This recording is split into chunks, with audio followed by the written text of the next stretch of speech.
오시는 줄 알고, 야, 오늘 안 오시면 어떡하나 싶었습니다.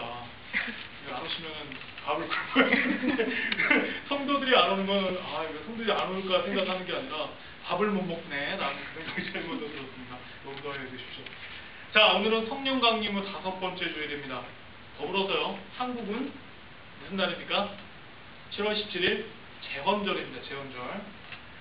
자, 미국에서 살다 보니까 한국의 국경일들과 명절들 그냥 굉장히 잊고 지내는 일들이 많습니다. 뭐 미국에 살고 있는 저희들 굉장히 괜찮습니다. 뭐 한국의 국경일이 뭐 어떻든 저떻든 어차피 우리랑 별로 상관이 없으니까.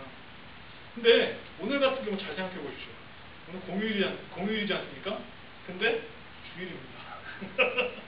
하루 분명히 더 쉴 수 있는 날이 있는데 정말 하루 더 쉴 수 있는 날을 분명히 손해봤으니 한국에 살고 있는 사람들, 특히 직장 다니는 사람들 얼마나 안타깝겠습니까? 자, 교회 입장에서는 굉장히 오히려 다행스러운 일인 것 같습니다. 만약에 연휴였다면 여러분 아시다시피 많은 성도들이 어디로 갑니까? 산과 들과 바다로 골프치러 가고 어디로 가고 다 갑니다.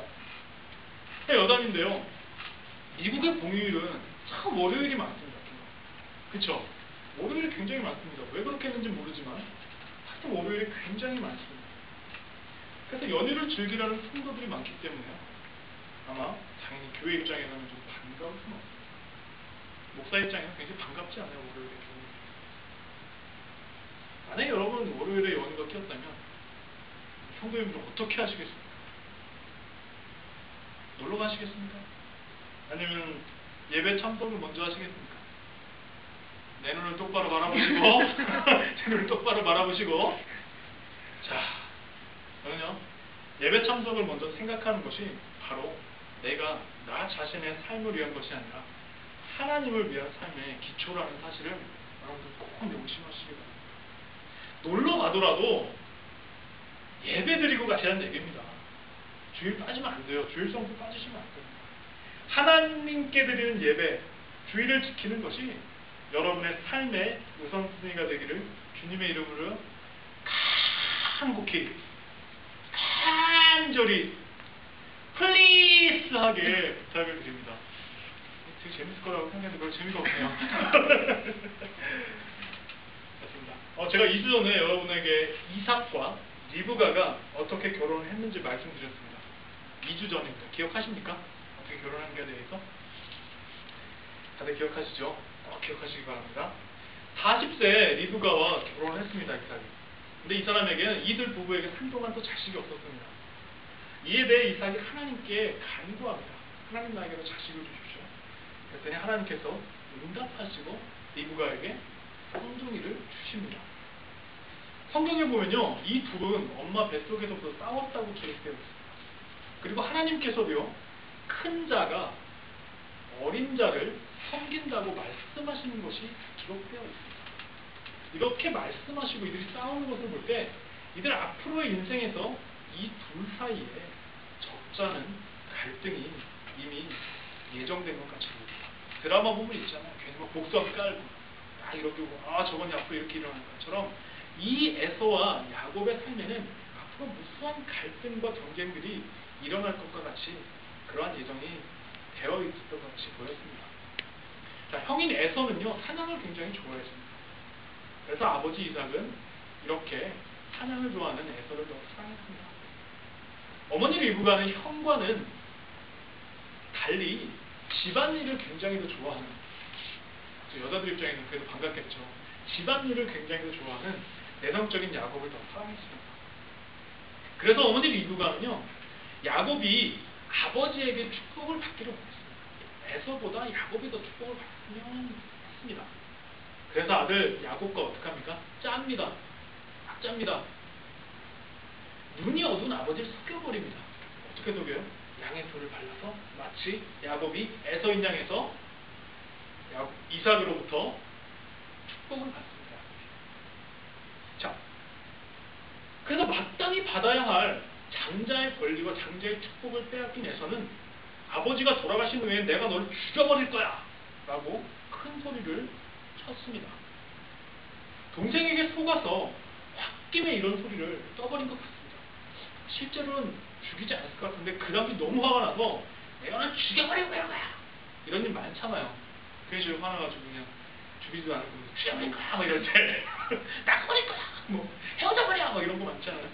마찬가지로 에서도 이렇게 얘기한 것 같은데 어머니 리브가는 그렇게 들리지 않았어요. 야 이거 까딱 잘못하면 형이 동생을 죽여버릴지도 모르겠다 라고 생각해서 리브가는 야곱을 자신의 오빠 즉 라반이 살고 있는 하란으로 피신 보내기로 결정했습니다. 그 핑계는 가나안 여자와 결혼을 허락하지 않고 친정 식구 중인 한 여자와 야곱을 결혼시켜야 한다고 아버지를 선택했습니다. 이삭을 선택했습니다. 아버지 이삭은 굉장히 순진한 사람이었기 때문에 이 말을 고지 듣고 이 일을 허락했습니다. 그래서 지금 야곱은 이제 자신의 집을 떠나서 삼촌 라반이 있는 곳으로 떠나게 됩니다. 그것이 바로 오늘 본문 말씀 이전의 상황입니다. 자, 머릿속에 그림이 쫙 그려지죠? 아, 좋습니다. 자, 이제 고향을 떠납니다, 야곱이. 고향을 떠나서 삼촌 라반이 있는 하란으로 먼 길을 떠나는 와중에 중간쯤 지점, 고향과 하란 중간 지점에서 하루 야영을 하게 되었습니다. 뭐 야영을 하게 되니까 아무것도 없겠죠. 이불도 없고 베개도 없고. 그래서 돌을 베개 삼아 잠을 자던 야곱은 꿈을 꾸게 됩니다. 꿈에서요, 땅에서 하늘까지 닿는 사다리를 보았고요. 그 사다리로 하나님의 천사들이 오르락 내리락 하고 있었습니다. 이때 또 하나님께서 야곱에게 나타나셔 이렇게 말씀하십니다. 나는 여호와다. 네 할아버지 아브라함의 하나님이고 아버지 이삭의 하나님이다. 나는 내가 지금 누워있는 땅을 너와 네 후손에게 줄 것이다. 블라블라블라블라블라블라 치고 너에게 약속한 것을 내가 다 이루어줄 때까지 네 곁을 떠나지 않을 것이다 라고 13절부터 15절에서 말씀하고 계십니다. 꿈에서 깬 야곱은요, 야 이게 뭔가 봤더니 바로 하나님이 자신에게 말씀하시고 아주 범상치 않다는 꿈을 꿨다는 것을 알게 되었습니다. 그래서 바로 자신이 베고 잔 그런 돌을 그 기둥으로 세우고요. 아까 얘기한 것대로 기름을 붓고 그곳을 뭐라고 했습니까? 베델이라고 명명했습니다. 베델 뜻이 무엇입니까? 하나님의 집이다. 이곳은 내가 산 이곳은 하나님의 집이다 라고 합니다. 자, 아까 제가 본문을 읽어드렸는데 오늘 본문에서요 우리가 주의 깊게 봐야 할 것이 있습니다. 그 주의 깊게 봐야 할 것은 지금까지 제가 말씀드렸던 야곱의 꿈의 내용이 아니라 야곱의 꿈의 내용이 아닙니다. 꿈의 내용이 아니라 바로 야곱이 하나님을 만났던 하나님의 음성을 들었던 꿈을 통해 하나님의 음성을 들었던 바로 그 하나님 체험입니다. 꿈의 내용이 중요한 것이 아니라 하나님을 만나고 체험했다는 그게 더 중요한 것입니다. 자, 우선 야곱이 하나님을 체험하게 된 우리 한 가지 상황을 좀 살펴볼 필요가 있습니다. 자, 지금 야곱의 상황은 어떻습니까? 지금 야곱은 떠나야 됩니다. 지금 떠나고 있습니다. 야곱의 상황을 한마디로 정의하면 떠남입니다. 자신이 자라는 곳, 익숙했던 모든 곳으로부터 떠났다는 것입니다. 아버지 이삭의 풍요로움과 보호로부터 떠났습니다. 자신을 언제나 포근하게 감싸주던 어머니의 품으로부터 떠났습니다. 내성적이고 집안일을 좋아했던 야곱에게는 어머니의 품을 떠난다는 것은 불안함과 커다란 충격이었을 것입니다. 마치 이렇게 생각하면 됩니다. 여러분 마마보이 아시죠? 마마보이가 엄마 품을 떠나면 어떻습니까? 하루 24시간 매분 몇 초 엄마한테 전화합니다. 엄마 나 여기 뭐해? 엄마 뭐해? 너 어디 있어? 라고 전화합니다. 이런 분 보셨습니까? 못 보셨죠? 이런 분하고 결혼하면 좀 골치 아플 것입니다.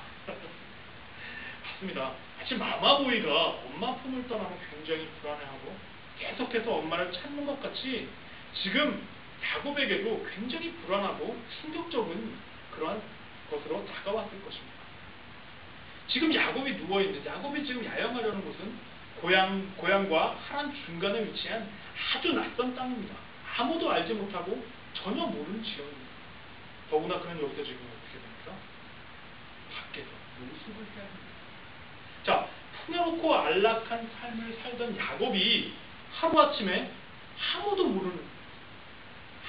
아무것도 모르는 그런 낯선 땅에서 지금 돈을 베고 그저 하늘을 바라보며 잠을 자야 했습니다.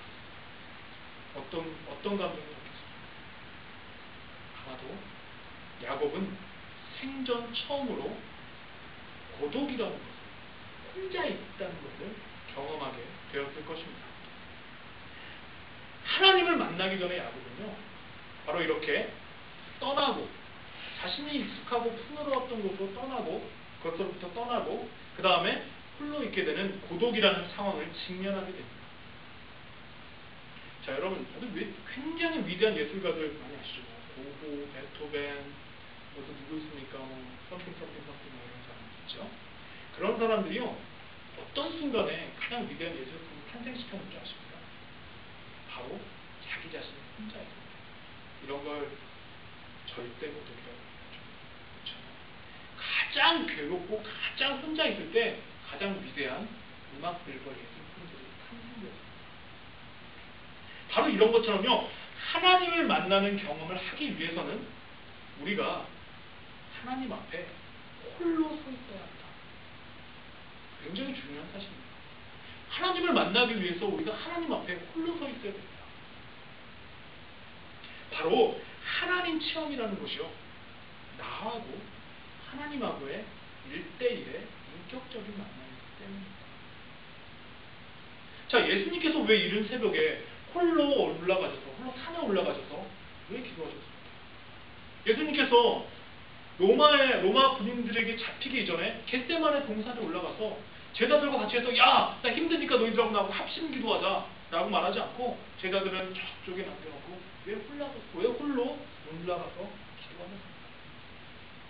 그 이유가 바로 정말로 그 홀로 된 고독 속에서 하나님을 만나기 위함이었습니다. 마찬가지로 우리의 삶 속에서도 우리가 하나님 앞에 홀로 서 있을 때 하나님께서는 우리를 찾아와서 만나 주실 것입니다.